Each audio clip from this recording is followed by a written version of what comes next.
History of insurance.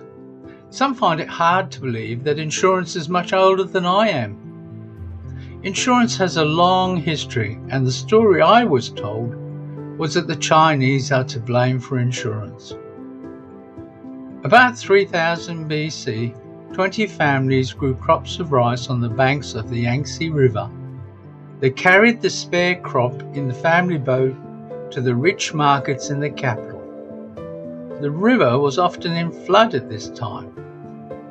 On average, each year, one of the 20 families lost their boat and crop in the dangerous river journey. Being civilized people, the other 19 families helped the unfortunate family through their year with no money. It was quickly realized that reliance on the charity of the other families produced an uncertain future. Some found it hard to match the generosity of others.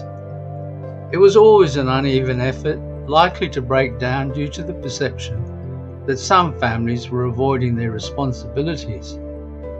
A proposition was accepted that if a boat was lost, each of the successful families would donate 10% of their crop to the unfortunate family to make up for their loss.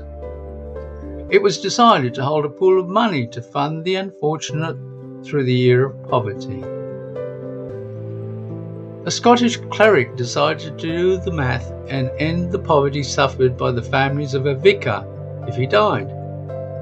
He calculated the average number of deaths in the group and how much money was needed to fund the family that lost their home following the death.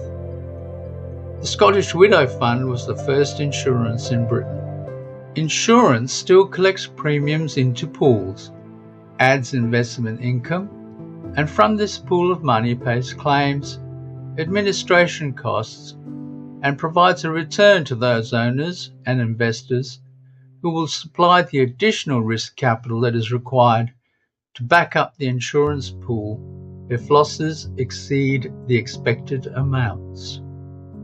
Benjamin Disraeli talked about lies, damned lies, and statistics, and I used to think they referred to insurance.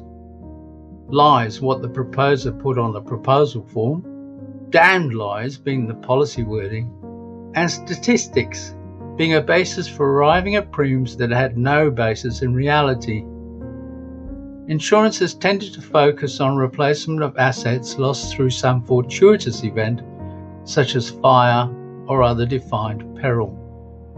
In the early days, it funded shipping losses at sea as Britain grew their empire.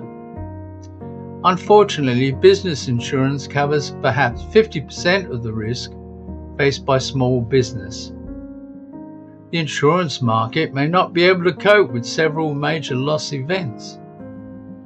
As governments take half of some insurance premiums in Australia, perhaps they should use people's money to help them when a disaster strikes. Insurers know that the government have allowed building in floodplains and other areas prone to disaster. So why should other insureds have to pay for their failed planning decisions? I would mention that the largest businesses self-insure with appropriate catastrophe insurance backup for disasters that cannot be catered for out of capital contingency reserves held. These large businesses are currently lost to the insurance industry as they are able to fund their own asset replacement costs. Insurance brokers are able to design new protection for clients.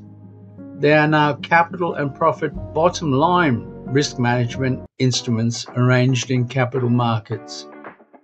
Alternative risk transfer, securitization, guaranteed bonds, performance bonds, and trade indemnity type covers are developing in the far stronger capital markets as opposed to the insurance and reinsurance markets. Capital markets are far larger and better able to cope with catastrophes. A number of websites explain this emerging new risk management market.